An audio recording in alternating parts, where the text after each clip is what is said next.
नमस्ते मैत्रिणींनो, मी प्राजक्ता तुम्हा सर्वांचं पुन्हा एकदा आपल्या यूट्यूब चॅनलमध्ये खूप मनापासून स्वागत करते। तर बघा, आज आपण 32 साईजचा कटोरी ब्लाउज पाहणार आहे बोटनेक पॅटर्नमध्ये। डायरेक्ट अस्तरवरती कटिंग दाखवते, याप्रमाणे तुम्ही पेपर कटिंगसुद्धा करून घेऊ शकता। डायरेक्ट अस्तरवरती कटिंग करण्यासाठी मी अस्तर या पद्धतीने 4 फोल्ड करून घेतलेला आहे। यामध्ये बॅक आणि फ्रंट हे दोन्ही एकत्र कट होतील। आता फोल्ड किती करायचं आहे ते देखील सांगते। छातीचा चौथा भाग आहे 8 इंच, 1 इंच लूजिंग ठेवते मी, 9 झाले आणि त्याच्यापुढे 1.5 इंचाचं स्टिचिंग मार्जिन किंवा 2 इंच पण आपण ठेवू शकतो। तर जे काही तुमचं माप आलं असेल ते तुम्ही इथे घ्या आणि त्या पद्धतीने अस्तर फोल्ड करून कट करून घ्या, म्हणजे आपलं अस्तर आहे ते जास्त वाया जात नाही, जेवढं पाहिजे तेवढं आपण इथे घेतो। तर अशा पद्धतीने मी मोजून अस्तर घेतलेलं आहे आणि तेवढंच अस्तर मी कट करते। यामध्ये बॅक पार्ट आणि फ्रंट पार्ट दोन्ही कट होतात। राहिलेल्या अस्तरवरती बाहीचं कटिंग होतं। 1 मीटर अस्तर घेतलेला आहे मी या ब्लाऊजसाठी, कारण डायरेक्ट अस्तरवरती कटिंग करते म्हणून। आणि कटोरी पॅटर्न आहे हा, तर कटोरी आपल्याला पुन्हा एकदा वाढवून घ्यावी लागते। पूर्ण उंचीचं माप इथे घ्यायचं आहे। तयार उंची तुमची जितकी आहे ना त्यामध्ये तुम्ही 1.5 इंचाचं मार्जिन वाढवून घ्यायचं आहे। आता इथे बघा, मी 15 इंचावरती मार्किंग करते आहे आणि एक आहे ते 14.5 इंचावरती, म्हणजे मला ब्लाऊज जो तयार करायचा आहे ना तो करायचा आहे 13.5 इंच उंचीचा तयार। ठीक आहे, मी असे 2 मार्किंग केलेले आहेत। त्याचं कारण बघा, बॅक पार्टमध्ये फक्त 1 इंच मार्जिन लागतं आणि फ्रंटमध्ये 1.5 इंच। तर 1.5 इंच मार्जिनप्रमाणे कटिंग करायचं। कटिंग झाल्यानंतर दोन्ही पार्ट सेपरेट करून पाठीमागच्या भागातून अर्धा इंच उंची कमी करून घ्यायची आहे। आता इथे आपण शोल्डरचं माप घेत आहे, बोटनेक पॅटर्न आहे म्हणून 7 इंच शोल्डर ठेवलेले आहेत आणि 6.5 इंच मुंडा उंची इथे मी घेतलेली आहे। याची ही लाईन सरळ मार्क करायची। याच्यावरती छातीचा चौथा भाग जो काय असेल तो आणि 1 इंच लूजिंग ठेवायचं आहे। ज्यावेळी आपण बोटनेक पॅटर्न कट करतो त्यावेळी आपल्याला 1 इंचाचं लूजिंग ठेवायचं आहे। बघा, मी 9 वर मार्किंग केले आणि 1.5 इंचाचं स्टिचिंग मार्जिन ठेवलेलं आहे। आता इथे कमरेचा चौथा भाग घ्यायचा आहे। तर बघा, 30 इंच कंबर असेल तर 28 इंच कंबर असेल तर 7 इंच चौथा भाग, 1 इंच टक्स मार्जिन आणि 1.5 इंचाचं शिलाई मार्जिन, अशा पद्धतीने आपल्याला माप घ्यायचं आहे। कमरेचं माप तुमचं कमी जास्त असू शकतं, त्याप्रमाणे तुम्ही घ्या। इथे कोपऱ्यातून एक मार्किंग केलेलं आहे मुंड्याचा आकार देण्यासाठी 1.5 इंचावरती आणि 1 इंचावरती, असे हे दोन्ही मार्किंग करून आकार देऊन घ्यायचा आहे। जो बाहेरच्या बाजूकडे आकार आहे म्हणजे पाठीमागच्या मुंड्याचा, त्याप्रमाणे याला असं कट करून घ्यायचं आहे। बघा, साईडने पण मी याला कट करून घेते आहे। बऱ्याच जणांच्या कमेंट होत्या बोटनेक पॅटर्नमध्ये कटोरी ब्लाऊज दाखवा, तर फायनली आज तो व्हिडिओ मी तुमच्यासोबत शेअर करते। वरचा जो भाग आहे तो आपण फ्रंटसाठी ठेवूयात आणि खालचा आहे तो बॅकला ठेवूयात। शोल्डरमधून फोल्ड अस्तर मी कट करून घेतलं। आता बघा, इथे या अस्तरमधून म्हणजे बॅक पार्टमधून आपल्याला अर्धा इंच उंची कमी करायची आहे, कारण फ्रंटला आपण 1.5 इंच ठेवली आहे, पण बॅकमध्ये आपल्याला फक्त 1 इंचच मार्जिन ठेवायचं आहे। तर अशा पद्धतीने ते मी याला कट केलेलं आहे। तर हा आहे आपला बॅकला छान डिझाईन करायचं आहे, तर ते मी तुम्हाला शिलाई करताना दाखवणार आहे गळ्याचं। आता फ्रंटवरती आपण कटिंग करूयात। अतिशय सोपा ब्लाऊज आहे। सगळ्यात अगोदर गळा रुंदी 3.5 इंच घेते। बघा, मी बोटनेक पॅटर्न आहे, फ्रंट डीप आहे, फ्रंट हुक ब्लाऊज आहे। 6.5 इंच गळ्याची उंची मार्क केली म्हणजे 6 इंच उंचीचा गळा तयार होईल। हा गळा थोडासा पसरट आकारामध्येच येणार आहे, कारण याची रुंदी जास्त आहे। अशा पद्धतीच्या पट्टीचा वापर करून तुम्ही गळ्याचा आकार जो आहे तो मार्क करू शकता। योगपट्टीचं माप करायचं आहे। बघा, इथे दोन्ही बाजूकडे अगोदर मी त्या रेषेवरून 2-2 इंचाचं मार्किंग केलेलं आहे। बघा, जे अर्धा इंच आहे ना खाली ते सोडून सांगते मी 2-2 इंच उंचीला। आता या रेषेच्या वरती फ्रंट म्हणजे पुढच्या बाजूकडे हुकपट्टीच्या बाजूकडे 1 इंच वरती घेऊन असा मी कटोरीचा शेप दिलेला आहे। हलक्या हाताने द्यायचा, जास्त काही करत बसायचं नाही याला। नॉर्मल 1 इंच उंची घ्यायची वरती आणि मार्क करायचं। याच्यावरती आता मी कटोरीचं माप घेत आहे। बघा, कटोरी इथे मी 5.5 इंचाची ठेवते आहे आणि आपल्याला काय करायचं आहे, गळ्याच्या बाजूकडून जॉईंट करायचा आहे तो आकार। तर इथे बघा, 1.5 इंचावरती साधारण गळा उंचीपासून वरती किंवा 1 इंचावरती आपण गळा जो आहे तो जॉईंट करू शकतो आपल्या आवडीप्रमाणे। मुंड्याच्या बाजूकडून 2.5 इंचावरती पहिला जो मुंडा आहे तिथून 2.5 इंचावरती मी मार्क करून एक घेतलं, म्हणजे आकार द्यायला व्यवस्थित येतो। आणि असा जो आहे तो हा शेप देऊन मी घेतलेला आहे। आता जे आपण मार्किंग केलेलं आहे त्याप्रमाणे हे तीनही पार्ट कट करून घ्यायचेत आणि कटोरी जी आहे ती आपल्याला एक्स्ट्रा अस्तरवरती वाढवावी लागणार आहे। आता तुम्ही म्हणाल कटोरी जी ही आहे ती आता वेस्ट जाणार, अस्तर आपलं म्हणजे खराब होणार, तर नाही होत। कारण बघा आपण यामध्ये हुकाई पट्टी काढू शकतो, त्यानंतर जर पाठीमागचा गळा डिझाईन वगैरे असेल तर ती डिझाईन बनवण्यासाठी आपण ते अस्तर वापरू शकतो। तर अशा पद्धतीने वापर करू शकतो आपण त्याचा, ते काही वेस्ट जात नाही। आता अगोदर काय करायचं, ही कटोरी दुसऱ्या अस्तरवरती ठेवायची आहे। अस्तर जे आहे ते आपल्याला असं क्रॉस ठेवायचे आणि याच्या साईडने सगळं असं मार्किंग करून घ्यायचं आहे। बघा कटोरी वाढवण्यासाठी हवं तर मध्यभागी एक पिन लावा आणि साईडने वाढवा, किंवा तुम्ही अशा पद्धतीने अगोदर मार्किंग करून मग वाढवू शकता। व्यवस्थितरित्या मी मार्किंग करून घेतेय। आजचा ब्लाऊज तुम्हाला कसा वाटला मला कमेंटमध्ये नक्की सांगा। आवडला तर लाईक करा, शेअर करा आणि आपल्या चॅनलला सबस्क्राईब पण करा। आता इथे काय करायचं आहे, आपल्याला याचा सेंटर काढायचा आहे। त्या अगोदर मी साईडला दोन्ही कटोरी वाढवून घेते। बघा 1.25 इंच कटोरी वाढवायची आहे। आपण 1.5 पण वाढवू शकतो, पण जरा साईज त्याची मोठीच होते म्हणून 1.25 इंचाने दोन्ही बाजूकडे वाढवायची। जेवढी आपण कटोरी 5.5 इंचाची कट केली ना, बनल्यानंतर पण ती 5.5 इंचाचीच बनायला पाहिजे। त्याची साईज 6 इंच किंवा त्याच्यापेक्षा कमी नको व्हायला किंवा जास्त पण नको व्हायला, असं जेवढी आहे तेवढी मग ते ॲडजस्ट करावं लागतं आपल्याला कटिंग करून। मी तुम्हाला शिलाईमध्ये सगळे पॉईंट सांगणार आहे। व्यवस्थित अगोदर मी याचा सेंटर काढून घेते। बघा साईज हिची थोडीशी आता मार्किंगमध्ये माझ्याकडून वाढली गेली आहे, तर मी अगोदर इथे ॲडजस्ट करून घेते। कटोरी ही खूपदा मोजायची जोपर्यंत फायनल होत नाही तोपर्यंत, कारण त्याची साईज कमी जास्त होते त्यात, आणि खालच्या बाजूकडून मी राऊंड शेपमध्ये कटोरी वाढवते त्यामुळे साईज आणखीन जरा वाढतच असते। पण ती ज्यावेळी आपण जोडतो ना त्यावेळी मोजून जोडली ना तर नाही जास्त होत। तर एवढी फक्त आपल्याला इथे हे करायचं आहे। उंचीला सेंटरपासून खाली मी 1.5 इंच कटोरी वाढवली, दोन्ही साईडला 1.25 इंच वाढवली आणि गळ्याच्या बाजूकडे 1/2 इंच वाढवलेलं आहे हे माप। आता कर्व शेपमध्ये याला जॉईंट करायचं। येत नसेल तर असे 2-2, 3-3 इंचाचे तुम्ही किंवा 3 समान पार्ट करा त्या अंतराचे आणि त्याच्यावर मार्किंग करा। बघा इथे 1/2 इंच, 1 इंच आणि 1.25 इंच असे हे 3 पार्ट केल्यानंतर ना त्याला तुम्ही आकार जोडून घ्या, म्हणजे छान गोलाईमध्ये आपली कटोरी जी आहे ना ती वाढली जाते, त्याचा शेप पण चांगला येतो। आता बघा आपल्याला काय करायचं, इकडे खालून राऊंड शेपमध्ये कटोरी वाढवायची आहे। बरेच जण तिरक्या रेषा मारून वाढवतात, पण मला जास्त फिटिंगला ही छान वाटते तर मी या पद्धतीनेच वाढवते।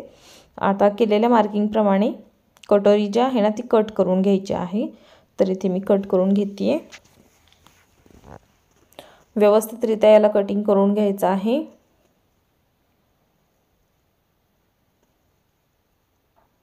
आपली कटोरी वाढवून कट करून झालेली आहे, एकदा फोल्ड करून बघायचं।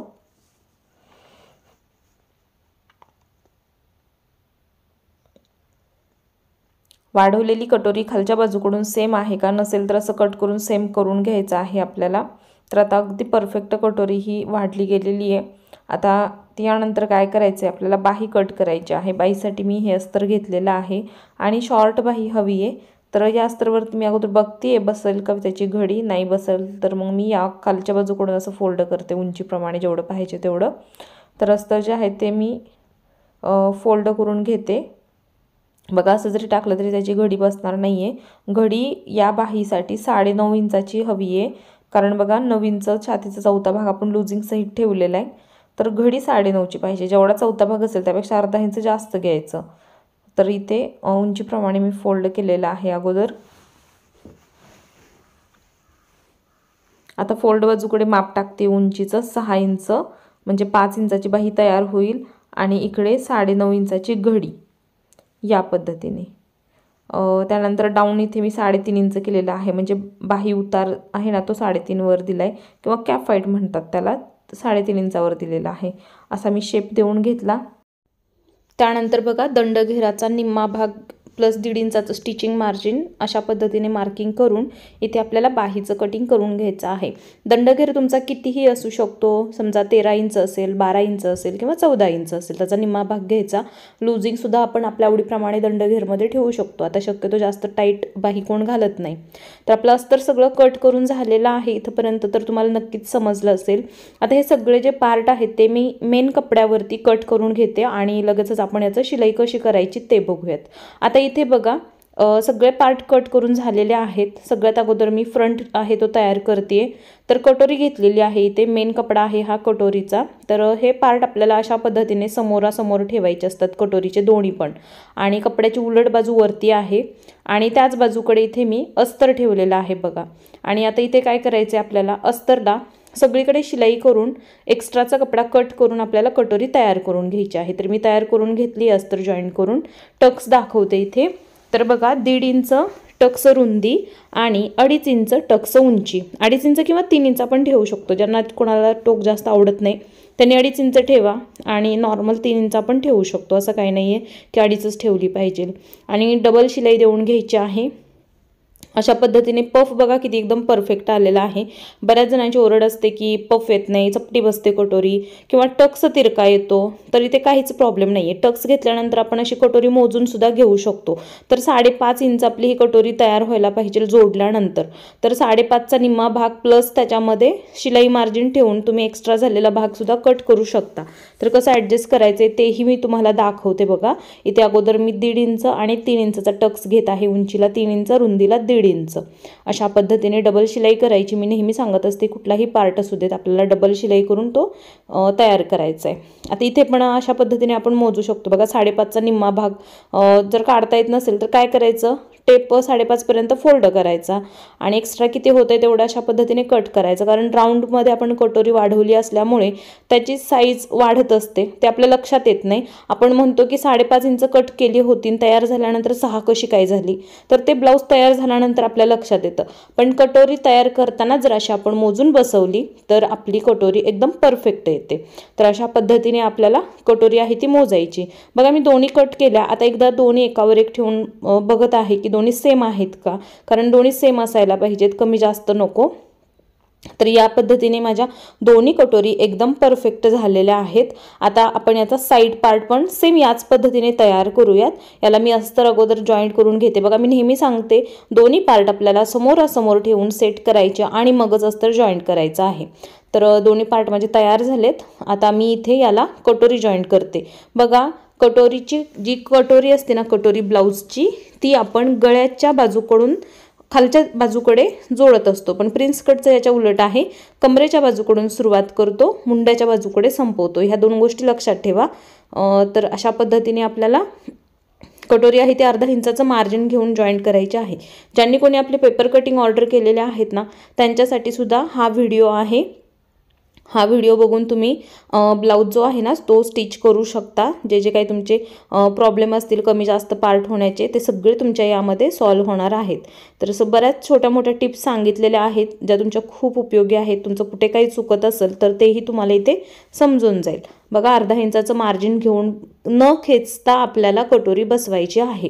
1/2 इंचाचं मार्जिन घ्यायचं, डबल शिलाई करायची, कुठलाही पार्ट खेचायचा नाही। समजा तुमची 1/2 इंच कटोरी जास्त झाली तर क्रॉसमध्ये कटिंग करून काढायची आहे, पण बसवण्याचा प्रयत्न करायचा नाही आपल्याला। त्यानंतर इथे योकपट्टी मी तयार करते। योकपट्टी मी नेहमीच पलटून तयार करते। तर सरळ बाजूकडे अस्तर ठेवलेला आहे कपड्याच्या, खालच्या बाजूकडे 1/2 इंचाचं मार्जिन घेऊन इथे मी शिलाई देऊन घेते, कारण याला पलटी करून आपण बनवत आहे। या अगोदर आपण अनविजिबल शिलाई करत होतो योकपट्टीची, पण त्याचं एवढं खास फिनिशिंग येत नाही। मला ही पद्धत खूप छान वाटते। तर मी अशा पद्धतीनेच योकपट्टी जी आहे ना ती तयार करत असते। तुम्ही तुमच्या आवडीप्रमाणे 2 पद्धती आहेत, कुठलीही पद्धती ते वापरू शकता। तर अशा पद्धतीने खाली किनारीला एक शिलाई देऊन घेतली। त्यानंतर सगळीकडे शिलाई देऊन आपल्याला एक्स्ट्राचा जो कपडा आहे तो कट करून घ्यायचा आहे। अतिशय सोप्या पद्धतीमध्ये मी तुम्हाला याचं कटिंग दाखवलेलं आहे। तुम्हाला ब्लाऊजचं पेपर कटिंग ऑर्डर करायचं असेल तर मी स्क्रीनवरती माझा नंबर दिलेला आहे, त्या नंबरला तुम्ही मला कॉन्टॅक्ट करा, तुम्हाला पेपर कटिंग मिळून जाईल। अशा पद्धतीने बघा दुसरी योकपट्टी पण मी तयार करून घेते। व्हिडिओ आपला मोठा झालेला आहे, डिटेलमध्ये मी तुम्हाला जे महत्त्वाचे पॉईंट आहेत ते दाखवलेले आहेत। त्यासाठी तुम्ही देखील व्हिडिओ पूर्ण बघा, म्हणजे तुमच्या कुठल्याच शंका राहणार नाहीत। जे आयडिया तुमच्याकडे नसतील त्या तुम्हाला येतील आणि त्यामुळे तुम्हाला आणखीन तुमचं काम सोपं होऊन जाईल। बघा या पद्धतीने आपल्याला योकपट्टीवरती शिलाई देऊन घ्यायची आहे। ब्लाऊज कसा वाटला सांगायला अजिबात विसरू नका। चॅनलवर नवीन असाल तर चॅनलला सबस्क्राईब करा, व्हिडिओ आवडला असेल तर व्हिडिओला लाईक करा, शेअर करा, बेल आयकॉनला क्लिक करा। बघा योकपट्टी तयार झाल्यानंतर सुद्धा एकदा चेक करायची दोन्हीची उंची सेम आहे का, कारण योगपट्टीचे जे टोक असतात ना ते सुद्धा समोरासमोर ठेवल्यानंतर काय झालं पाहिजे, मॅच झाले पाहिजेत, खालीवर व्हायला नको. तर अशा पद्धतीने खाली जर कटोरीचा शेपसुद्धा व्यवस्थित नसेल तर तो पण कट करून लेवल करून घ्यायचा आहे. आता बघा इथे मी योगपट्टी बसवते कटोरीवरती, तर कटोरीपेक्षा 1/2 इंच पुढे आपल्याला योगपट्टीचं टोक जे आहे ते ठेवायचं आहे. अगदी कटोरीचं आणि योगपट्टीचं टोक मिळवून ठेवू नका, त्यामुळे काय होतं, योगपट्टी आत खेचल्यासारखी होते आणि कटोरी बाहेर राहते, मग तो प्रॉब्लेम आपल्या लक्षात येत नाही. त्यासाठी सांगते, योगपट्टी कटोरीपेक्षा 1/2 इंच पुढे ठेवा आणि मग जॉईंट करा, म्हणजे एका लाईनमध्ये अशा पद्धतीने तुमची पण योगपट्टी जॉईंट होईल. तर ही पण एक महत्त्वाची टिप आहे, तुम्ही नोट करू शकता किंवा प्रॅक्टिस करू शकता. अशा पद्धतीने मी दुसरी पण जॉईंट करून घेते. अर्धा इंचाचं मार्जिन घेऊन इथे टक्स थोडासा आतल्या बाजूकडे असा घडी घालून फोल्ड करायचा आहे, किंवा तुम्हाला नसेल आवडत तर तुम्ही त्याला कट पण करू शकता. बघा दोन्ही बाजूकडची आपली योगपट्टी जी आहे ना ती कटोरीला आता जॉईंट करून झालेली आहे. आता एकदा जॉईंट झाल्यानंतर सुद्धा बघायचं आहे दोन्ही सेम झाल्यात का, कुठे काही खालीवर आहे का. तर बघा ह्या सगळ्या गोष्टीमुळेच आपल्या ब्लाऊजमध्ये फिनिशिंग येत असतं, पण आपल्याला सवय लावून घ्यायची आहे की सगळं काही चेक करतच पुढे जायचं. हे चेक झाल्याशिवाय हुकाईपट्टी बसवायची नाही. बघा दोन्ही योगपट्टीची जी उंची आहे किंवा जे त्याचं हे आहे ना जॉईंट ते सेम आलेत का बघायचं. कमी जास्त वाटलं तर अशा पद्धतीने कट करून आपल्याला त्याचं लेवल करून घ्यायचं आहे. तर आता अगदी परफेक्ट आहे, काहीही कमी जास्त नाही. आता मी याला हुकाईपट्टी लावते. तरी या बाजूकडे मी हुकपट्टी लावत आहे, ब्लाऊजच्या सरळ बाजूकडून हुकपट्टी लावायची. या कटिंगमध्ये आपण एक्स्ट्रा मार्जिन ठेवलेलं नाही पट्टीसाठी, म्हणून आपल्याला फक्त 1/2 इंचाचं मार्जिन घेऊन हुकपट्टी आणि आईपट्टी बसवायची आहे. आता हुक आणि आईपट्टी बसवण्याची अशी फिक्स कुठली साईज नाही. कोणाला डाव्या हातावरती कम्फर्टेबल असतं, कोणाला उजव्या हातावर असतं, तर तुम्ही त्या पद्धतीने बसवू शकता. बघा मला तर अजिबात उजव्या हातावरून हुक लावताच येत नाहीत, तर मला डाव्या हातावर लागतात. कोणाकोणाला उजव्या हातावर लागतात. तर तुम्ही कस्टमरचा एखादा ब्लाऊज पण बघू शकता की त्यांची हुकाईपट्टी कुठल्या बाजूला आहे आणि तुम्ही तसं ते करू शकता. आईपट्टी लावताना ब्लाऊजच्या उलट्या बाजूकडून लावायची, सरळ बाजूकडे फोल्ड करायची असते. तर ही पण टिप आहे. तुम्ही मशीनवरती आय करणार असाल तरच या पद्धतीने लावा, नसेल तर तुम्ही सरळ बाजूकडून आतमध्ये आईपट्टी फोल्ड केली तरी चालेल जर तुम्ही हातावरचे आय बनवणार असाल तर. पण मशीनवरचे असतील तर तुम्हाला उलट्या बाजूकडून लावून सरळ बाजूकडे आईपट्टी फोल्ड करावी लागेल. आईपट्टीसाठी मी नेहमी सांगत असते, आपल्या ब्लाऊज पीसमधलंच कापड वापरायचं, अस्तर वापरायचं नाही. अस्तर हे आपलं खूप पातळ असतं, धुतल्यानंतर त्यातली खळ निघून जाते आणि आईपट्टी खराब होते. म्हणून मेन कपडा लावायचा आहे आईपट्टीसाठी. किंवा तुमचा गळा वगैरे तयार झाल्यानंतर त्यातला पण तुकडा शिल्लक राहत असतो, तो तुम्ही इथे कपडा वापरू शकता जर ब्लाऊज पीस कमी असेल तर. पण प्रयत्न करायचा आपल्या मेन कपड्याची आईपट्टी लावायची. अशा पद्धतीने माझी हुकाईपट्टी लावून झाली.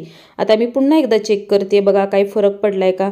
आणि आईपट्टी लावल्यानंतर थोडंसं उंचीमध्ये गळ्याच्या बाजूकडे कमी जास्त हे होतच असतं, तर ते आपल्याला कंपल्सरी चेक करूनच मग पुढे आपल्याला जायचं आहे. तर बघा एवढा फरक पडला, तर मी त्याला कट करून लेवल करून घेतलेला आहे. एका बाजूकडचं तुम्हाला पायपिंग पण मी दाखवते. प्रत्येक व्हिडिओमध्ये मी पायपिंग दाखवत असते कशा पद्धतीने केलं जातं ते. मी ते 1.5 इंचाची क्रॉसपट्टी कट करून घेतलेली आहे. 1/2 इंचाचं मार्जिन घेऊन इथे मी यावरती शिलाई देऊन घेते. थोडीशी पट्टी खेचून बसवायची गळ्यावरती.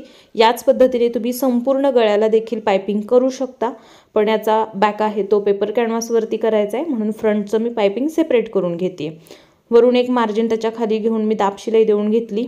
आता मी पट्टी आतमध्ये फोल्ड केली आणि याच्या मध्यभागी मी शिलाई देऊन घेत आहे. बघा अशा पद्धतीने अर्धा इंचाला 1 पॉईंट कमी एवढ्या साईजची आपल्याला ही पट्टी बनवायची आहे. तुम्ही या पट्टीचा पट्टी गोट बनवा, पायपिंग बनवा, दोन्ही बनलं जातं आणि ते देखील छान फिनिशिंगमध्ये. एक्स्ट्रा कपडातला कट करून काढा आणि आता याचं पायपिंग बनवा. काहीही नाही करायचं जास्त इथे, फक्त आतमध्ये पट्टी अशी फोल्ड करायची आणि त्याच्या खाचेमध्ये आपल्याला शिलाई देऊन घ्यायची आहे. फक्त पकडताना जास्त लांब सडक असं पकडू नका. 1 ते 1.5 इंच अंतराचा भाग तुम्ही पकडू शकता, तेवढी शिलाई करा, त्यानंतर पुढे जावा. असं करून तुम्ही तुमचं पायपिंग छान फिनिशिंगमध्ये कंप्लीट करू शकता. तर बघा इथे मी पायपिंग करून घेतलेलं आहे. त्याच्यानंतर आपल्याला बघा पूर्ण गळ्याला असं छान फिनिशिंगमध्ये दोन्ही बाजूकडे पायपिंग करून घ्यायचे. तर मी दुसरा पार्ट करून घेते. माझे दोन्ही पार्ट झालेले आहेत आणि बघा इथे किती छान याचं फिनिशिंग पण आलेलं आहे. तुम्ही देखील अशा पद्धतीने जर शिलाई केली तर तुमचं पण फिनिशिंग अगदी परफेक्ट येणार आहे। आता आपण याची बाही बनवूयात। तर बाहीसाठी बघा मेन कपडा घेतलेला आहे, पलटी करून बनवायची आहे म्हणून सरळ बाजू वर ठेवायची मेन कपड्याची, त्याच्यावरती आपल्याला ठेवायचं आहे अस्तर, दोन्ही समोरासमोर ठेवायचं। पुढच्या मुंड्याचं जर कटिंग केलं असेल तर पुढचा मुंडा दोन्हीच आपण एकाच बाजूकडे कुठल्या तरी आला पाहिजे, हे पण लक्षात ठेवा। म्हणून मी कधीही पुढच्या मुंड्याचं कटिंग अगोदर करत नाही, मेन कपडा अगोदर जॉईंट करून घेते आणि मग मुंड्याचं कटिंग करते, म्हणजे माझी बाही अजिबात चुकत नाही, परफेक्टच येते। अर्धा इंचाचं मार्जिन घेऊन खाली बॉटमला मी शिलाई देऊन घेतली। त्यानंतर अस्तर या बाजूकडे करून अस्तरच्या बाजूकडेच मार्जिन केलं आणि वरून एक दाब शिलाई देऊन घेतली। आता पूर्ण अस्तर जे आहे ते आतमध्ये फोल्ड केलं आणि याच्या किनारीला मी एक शिलाई देऊन घेते, पण यामध्ये येत नाही शिलाई द्यायला मला, कारण त्याच्यावरती असे स्टोनचे खडे होते, तर त्याच्यामुळे शिलाई नाही देता आली, म्हणून मी डायरेक्ट असं अस्तर सेट करत सगळीकडे शिलाई देऊन घेते आणि एक्स्ट्राचा जो काही कपडा आहे तो कट करून काढते। एक बाही दाखवते, तुम्ही दुसरी अशीच तयार करून घ्या। आणि या बाहीला ना कोल्ड स्लीव्ज करायचे आहे, पण त्याचं डिझाईन मी यामध्ये तुम्हाला दाखवलेलं नाही, कारण व्हिडिओ ऑलरेडी खूप मोठा झाला। तर तुम्हाला जर ते बघायचं असेल तर मला कमेंट करा, मी तुम्हाला ते कटिंग दाखवेल कशा पद्धतीने केली जाते। सिंपल बाही फक्त इथे मी तुम्हाला याची तयार करून दाखवलेली आहे। दोन्ही बाही तयार झाल्यानंतर एकत्र अशा ठेवायच्या, दोन्हीची सरळ बाजू आतमध्ये ठेवायची आहे आणि मगच पुढच्या मुंड्याचा आकार कट करायचा आहे। तर हे लक्षात ठेवा, कारण काय होईल जर तुम्ही एकावर एक असंच ठेवलं मुंडा कट केला तर दोन्ही काय होणार, एक पुढचा एक मागचा, म्हणजे असं काहीतरी कट होणार ते आणि ते पूर्ण कपडा आहे तो बिघडणार। म्हणून दोन्हीची सरळ बाजू आत ठेवायची आणि मगच कटिंग करायचं। बाहीचं लेवल बघायचं सेम आहे का, पुढच्या मुंड्याचं जिथं कटिंग केलं तिथे मार्किंग करून ठेवायचं, म्हणजे आपल्या लक्षात येतं की हा पुढचा भाग आहे आणि बसवताना पण तिथे काही हे होत नाही। आणि सेंटरसुद्धा मार्किंग करून ठेवायचं, कारण आपण नेहमी बाही सेंटरपासून बसवत असतो, तर हे पण लक्षात ठेवा। अशा पद्धतीने तुम्हाला जो पार्ट आहे तो बाहीचा तयार करून घ्यायचा आहे। सेंटर मार्क करून घेतला आहे मी आणि याला कोल्ड स्लीव्ज बनवायचं आहे, तर ते मी तयार करून ठेवते, तुम्हाला डायरेक्ट आता जॉईंट करताना दिसेल। तर इथे बॅक पार्ट घेतलेला आहे, तर याला आपल्याला अस्तर जॉईंट करून घ्यायचं आहे, तर मी जॉईंट करून घेतलं। त्याच्यानंतर खालच्या बाजूकडून मी 3.5 इंच अंतर सोडून पूर्ण गळा आहे तो उंचीला घेणार आहे, तर तो किती येतोय 10.5 इंचाचा। वरचा आहे तो 3 इंच उंचीचा असेल, रुंदी 3.5 इंच आहे, फ्रंटला कट केलेलीच आहे आपण। त्याच्या खाली 1 इंचाचा अंतर सोडला तर खालचा भाग आहे तो 6.5 इंचाचा राहिलेला आहे। तर जो खालचा भाग आहे 6.5 इंचाचा तो गळा सेपरेट कट करायचा आहे आणि वरच्या बाजूचा 3 इंच उंचीचा, अशा पद्धतीने 2 पार्टमध्ये आपला हा गळा कट होणार आहे। तर बघा इथे आम्ही अगोदर काय करते, वरून पेपरची लेवल करून घेते आणि इथे 3 इंच उंची आणि 3.5 इंच रुंदी या साईजचा गळा अगोदर कट करून घेत आहे। बघा बोटनेक कटोरी पॅटर्न आहे हा, फ्रंट डीप नेक आहे आणि फ्रंट हुकचा आहे। बऱ्याच कमेंट होत्या या ब्लाऊजसाठी, तर फायनली कस्टमरचा पण असा एक पॅटर्न आला आणि मी तुमच्यासोबत शेअर केलेला आहे। तर इथे बघा ते मार्किंग झालं। आता वरच्या बाजूकडे एक लाईन अशी मार्क करून, म्हणजे 1 इंच सोडलं मी आणि त्याच्या खाली 6.5 इंच आणि 1 इंच एक्स्ट्रा, अशा पद्धतीने आपल्याला बॉक्स करून घ्यायचा आहे याचा। पण आता या बॉक्सची रुंदी मी वाढवणार आहे अर्धा इंचाने, म्हणजे किती 4 इंच ठेवते। तुम्ही कमी जास्त करू शकता तुमच्या आवडीप्रमाणे। आणि याच्यामध्ये अर्धगोल आकार द्यायचा आहे, तर तो हलक्या हाताने आपण देऊ शकतो। तर इथे बाहेरून पण 1 इंच एक्स्ट्रा असं वाढवून घ्यायचं। बघा याला 4ही बाजूकडे मार्जिन आहे, हे तुमच्या लक्षात आलं असेल। आणि हेच पेपर उलटा करायचा, मार्किंग दुसऱ्या बाजूकडे असं डार्क करून घ्यायचं आहे, तर ते मी ते करून घेतलं। ह्या पण पेपरला डार्क करून घ्यायचं आहे। या पद्धतीने गळे बनवले तर अगदी परफेक्ट होतात, कमी जास्त अजिबात होत नाही। सेंटर लाईन मार्क करून घ्यायची आहे पेपरला, जेणेकरून आपला गळा आहे तो बरोबर मधोमध बनतो, तिरका वगैरे होत नाही। तर अशा पद्धतीने दोन्ही पेपर आपले तयार झालेत। आता यांना अस्तर जॉईंट करून घ्यायचं आहे। अगोदर वरच्या छोट्या गळ्याला मी अस्तर जॉईंट करून घेते। बघा आपल्या कटिंगमधूनच राहिलेले असे तुकडे असतात, त्याचा वापर आपण करू शकतो इथे। तर इथे मी अशा पद्धतीने अस्तर जॉईंट करून घेतलं। अशा ब्लाऊजला तुम्ही 550 ते 600 रुपयेपर्यंत शिलाई घेऊ शकता। बरेच जण विचारतात शिलाई किती, तर या ब्लाऊजला मी 550 रुपये शिलाई घेतलेली आहे। खूप छान कस्टमरला हा ब्लाऊजसुद्धा बसला। तर बघा तुम्ही पण असा ब्लाऊज जर तयार केला तर मला कमेंटमध्ये नक्की सांगा। आणि ज्यांना कोणाला आपल्या ब्लाऊजच्या पेपर कटिंग ऑर्डर करायच्या आहेत त्यांनी मला व्हॉट्सॲपला मेसेज करायचा आहे. कमेंटमध्ये प्रत्येकाचं उत्तर नाही देऊ शकत, तर मेसेज करा, तुम्हाला तिथे डिटेल्स भेटतील सगळ्या. ऑर्डर कसं करायचं, त्यानंतर तुम्हाला पार्सल कसं भेटेल, सगळे प्रश्न तुम्ही विचारू शकता मला. बाहेरून आपल्याला अस्तर आहे ते आता पूर्ण पेपरला फोल्ड करून घ्यायचं आहे या पद्धतीने. तर बघा मी फोल्ड करून घेते. छान फिनिशिंगमध्ये आपल्याला हा गळा बनवायचा आहे. नवरीचा ब्लाऊज आहे हा. तर आता काय करायचं आहे बघा, आपल्याला या बॅक पार्टला सुद्धा सेंटर लाईन मार्क करून घ्यायची आहे आणि सरळ बाजूकडे मी सेंटर लाईन मार्क केलेली आहे याची. आता याच्यावरती हा पेपर जॉईंट करायचा आहे. अगोदर वरच्या बाजूचा गळा घेतलेला आहे मी. जे आपण मार्किंग केलेलं आहे ना, त्या मार्किंगवरून गोल गळ्याची शिलाई देऊन घ्यायची आहे. मध्यभागी तुम्ही एखादी पिन लावून त्याला सेट करू शकता जर तुमचा कपडा इकडे तिकडे होत असेल तर. आतून अर्धा इंचाचं मार्जिन ठेवून मी त्याला कट केलं.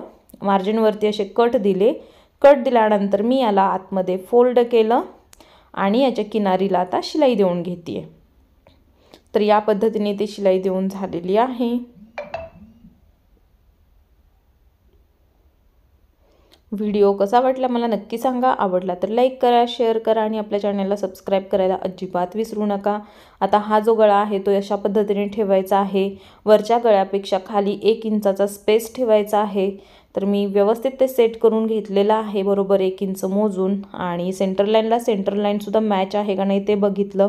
आणि जे आपण मार्किंग केलेलं आहे अर्धगोलाचं, बरोबर त्या मार्किंगवरून मी शिलाई देऊन घेते. त्यामुळे माझा गळा जो आहे ना तो अगदी परफेक्ट बनणार आहे. इथे ज्यांचं कोणाचं फिनिशिंग येत नाही, शिलाई वाकडी तिकडी येते, त्यांच्यासाठी हा खूप मोठा फायदा आहे की या पद्धतीने तुम्ही गळे बनवा, तुमचे अगदी परफेक्ट बनतील. आणि ही पद्धत जर तुम्ही फॉलो केली असेल तर मला कमेंटमध्ये सांगा. बघा आतला भाग जर याचा अगोदरच आपण कट करून काढला असताना तर शिलाई करायला खूप त्रास होतो. नवीन लोकांना तर कपडा हाताळायला सुद्धा जमत नाही. कट केलेला वेगळाच आकार असतो, तयार झाल्यानंतर तो वेगळाच होतो. म्हणून तुम्ही या पद्धतीने गळे तयार करू शकता. कुठल्याही आकाराचे तुम्ही गळे या पद्धतीने तयार करू शकता. तर नक्की ट्राय करा. आणि या पॅटर्नला तुम्ही बॅक हुक पॅटर्नमध्ये सुद्धा बनवू शकता. फक्त याचा फ्रंट आहे तो प्रिन्सेस कटमध्ये असला पाहिजे, म्हणजे छान फिटिंग आणि छान फिनिशिंगसुद्धा येतं त्याचं. तर नक्की ट्राय करा. तुम्हाला मी प्रिन्सेस कटमध्ये तर भरपूर मी अपलोड केलेले आहेत व्हिडिओ, तर तुम्ही नक्की जाऊन बघू शकता. कटोरीपेक्षा जास्त प्रिन्सेस कट ब्लाऊज माझ्याकडे जास्त असतात, तर नक्की बघा. भरपूर व्हिडिओ अपलोड आहेत, खूप साईजचे, अगदी वेगवेगळ्या आणि खूप प्रकारचे पण आहेत. तर नक्की जाऊन बघा नवीन असताल तर. तर अशा पद्धतीने याच्या किनारीला मी आतमध्ये फोल्ड करून शिलाई देऊन घेतली. आणि इथे तुम्हाला गळा दिसत असेल अगदी जसाच्या तसा तयार झालेला आहे. लगेचच याला टक्स शिलाई देऊन घ्यायची आहे. अर्धा इंच रुंदी आणि 4 इंच किंवा 3.5 इंच टक्स उंची आपण ठेवू शकतो. आपल्या गळ्याच्या उंचीप्रमाणे जरी टक्सची उंची ठेवली ना तरी चालतं. फक्त मी टक्स घ्यायची एक पद्धत ठेवलेली आहे. सेंटरपर्यंत साईड पार्ट फोल्ड करायचा आणि तिथे टक्स शिलाई देऊन घ्यायची. अशा पद्धतीने इथे मी टक्स देऊन घेतलेला आहे. त्यानंतर इथे बघा मी याला कंबरपट्टी जॉईंट करून घेते. अर्धा इंच मार्जिन घेऊन आपल्याला कंबरपट्टी जी आहे ती जॉईंट करायची आहे. तर इथे जॉईंट करून झालेली आहे. आता पट्टी बाहेरच्या बाजूकडे केली. इथे एक दाब शिलाई देऊन घ्यायची आहे. त्यानंतर पट्टी पूर्णपणे आतमध्ये फोल्ड करायची. याच्या किनारीला शिलाई देऊन घ्यायची. तर बघा इथे याच्या किनारीला पण मी शिलाई देऊन घेते. आणि किती छान फिनिशिंगमध्ये आपला गळा तयार झालेला आहे. कुठल्याही साईजसाठी तुम्ही ही डिझाईन बनवू शकता. याला लेस लावणार आहे मी, सेम याच कलरची आहे. कस्टमरला जास्त झंकीपंकी नको होतं, एकदम सिंपल सोबर अशी डिझाईनची लेस पाहिजे होती. तर एक वर्क याला गोल्डन आहे जी बरोबर त्याच्या काठांना मॅच होती आहे. आणि एक कलर त्याच्या ब्लाऊज पीसला, तर अशीच घेतली. आणि मी नेहमी सांगते लेसला कधीही डबल शिलाई करायची, सिंगल शिलाईमध्ये लेस कधीही बसवायची नाही. किती पण मोठी असू देत किंवा कितीही लहान असू देत, डबल शिलाई करायची, म्हणजे त्याच्या दोन्ही किनारीला करायची. एकदम छान फिनिशिंगमध्ये लेस बसली जाते. तर मी अगोदर एका शिलाईमध्ये गळ्याला लेस लावून घेते बघा. व्यवस्थित अशी कर्वमध्ये फिरेल अशा पद्धतीची लेस आपल्याला निवडायची आहे. सरळ जी असते तयार केलेली लेस ती शक्यतो कर्व होत नाही, तर तशा पद्धतीची लेस तुम्ही शक्यतो घेऊ नका. अशा पद्धतीची लेस घ्या जेणेकरून जशी वळवेल लेस तशी ती वळेल. ठीक आहे. तर इथे बघा अशा पद्धतीने थोडीशी फोल्ड करून ही लेस मी पूर्ण व्यवस्थित बसवून घेते. आता गळ्याला लेस झाली बसून, कमरेवरती पण मी बसवणार आहे. अगोदर याला मी डबल शिलाई देऊन घेते लगेचच. बघा लेस पण ऑप्शनल आहे. बऱ्याच जणांना लेस आवडत नाही आणि बऱ्याच जणांना आवडते. कोणकोणाला वर्क पण करून घेतात. सध्या वर्कसुद्धा फॅशन खूप जास्त आहे. तर अशा पद्धतीने बरेच माझे कस्टमर असे आहेत की ते स्वतःच वर्क करतात. तर वेगवेगळे गळे माझ्याकडून ब्लाऊजचे स्टिच करून नेतात आणि स्वतःच त्याला वर्क करून छान छान डिझाईन पण करतात. इथे बघा याला मी अशा पद्धतीने कमरेला पण एक लेस लावून घेतली आणि किती कमी वेळेमध्ये किती छान फिनिशिंगचा आपला गळा तयार झालेला आहे. तुम्ही बघू शकता इथे. डिझाईन कशी वाटली मला नक्की सांगा याला. तर हा जो ब्लाऊज आहे तो नवरीचा होता शालूवरचा आणि खूप अर्जंटमध्ये मी याला तयार करून दिला. तर इथे बघा अशा पद्धतीने मी शोल्डरला डबल शिलाई करून घेते आहे. अर्धा इंचाचं मार्जिन घेऊन.